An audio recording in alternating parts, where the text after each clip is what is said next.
from the garden's direction.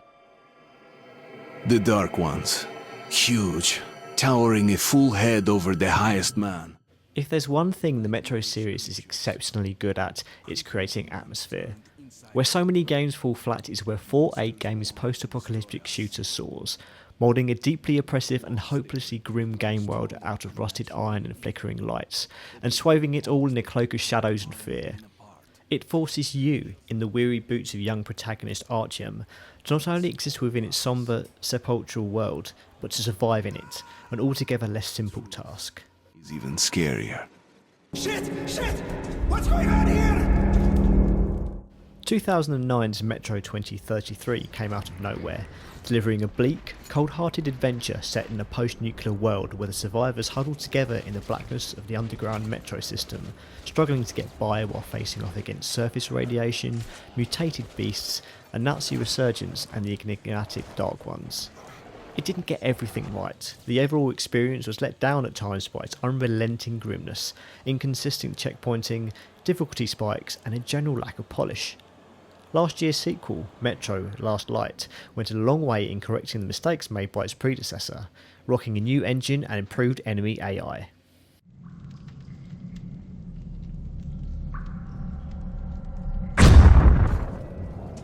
Now bundled together as one entity, Metro Redux offers both games and all the DLC for PC and the new generation of consoles.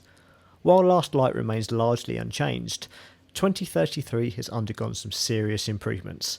The entire game has been rebuilt with the sequel's superior engine, taking care of the ropey visuals and bringing it in line with the series' high point.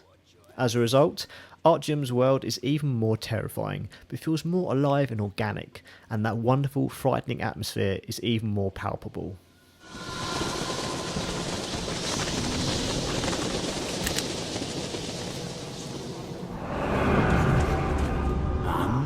The UI has been redesigned too, and now matches Last Light's improved interface in every way.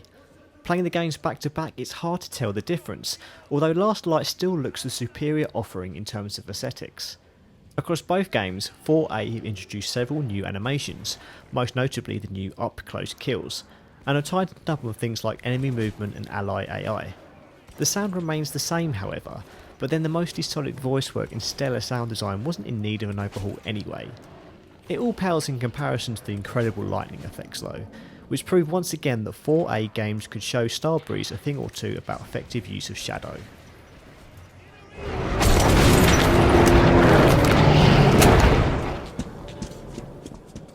Looks aside, the real differences between the two games are found in the gameplay itself. For a start, Last Light has more vehicle sections per square foot than 2033, while the first game simply feels less focused, and the sections between the forays into the darkness seem a little emptier. Luckily, the gunplay is excellent. Rusty old guns and battered blades are the order of the day, but they can be upgraded and improved as you go.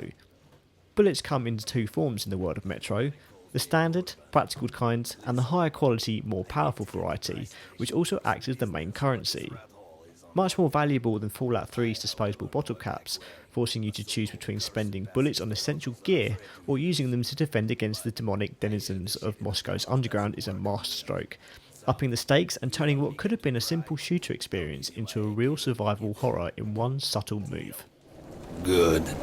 Here's an advance payment in case you need to gear up first. 2033's early game is a harrowing nightmare as you slowly uncover clues to Artyom's singular destiny and face off against the darkness with substandard weaponry and a measly flashlight.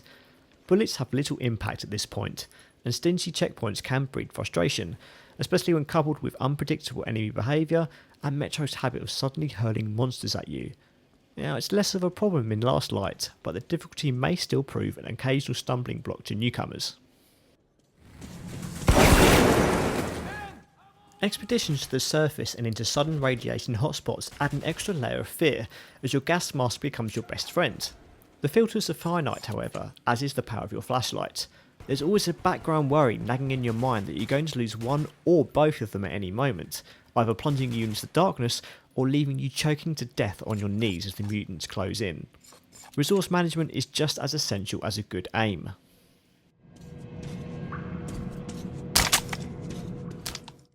What makes both games so compelling is the air of mystery underpinning the action.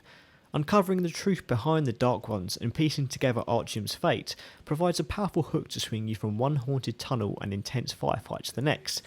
That this world is faithfully based on a series of novels by Russian author Dmitry Glukhovsky is as apparent here as it is in CD Projekt Red's Witcher games. The world feels old and vital, and more importantly full, as though there's always something to discover around every corner and in every abandoned tin shack.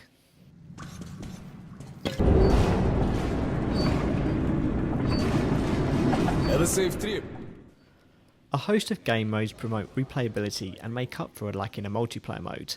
The two main experiences are Ranger and Spartan, the former a more survival focused mode with limited resources, the latter closer to a traditional FPS, giving you extra ammo and gas mask filters and putting less onus on conservation and careful planning. Beyond that, different sub-difficulties offer a greater challenge.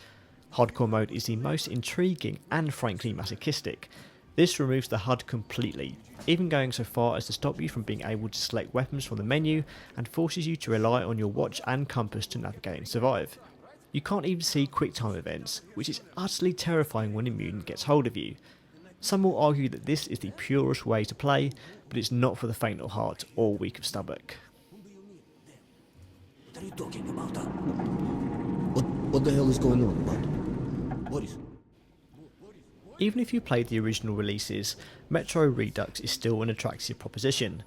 The improvements to 2033 are substantial, while the more minor tweaks to Last Light simply refine a fantastic experience. In one package, these games together offer a huge amount of gameplay and one of the most arresting game modes you'll ever see in a shooter. If, on the other hand, you've never delved into Glukhovsky's subterranean nightmare, Redux is more than worth the asking price. No matter the cost, eliminate.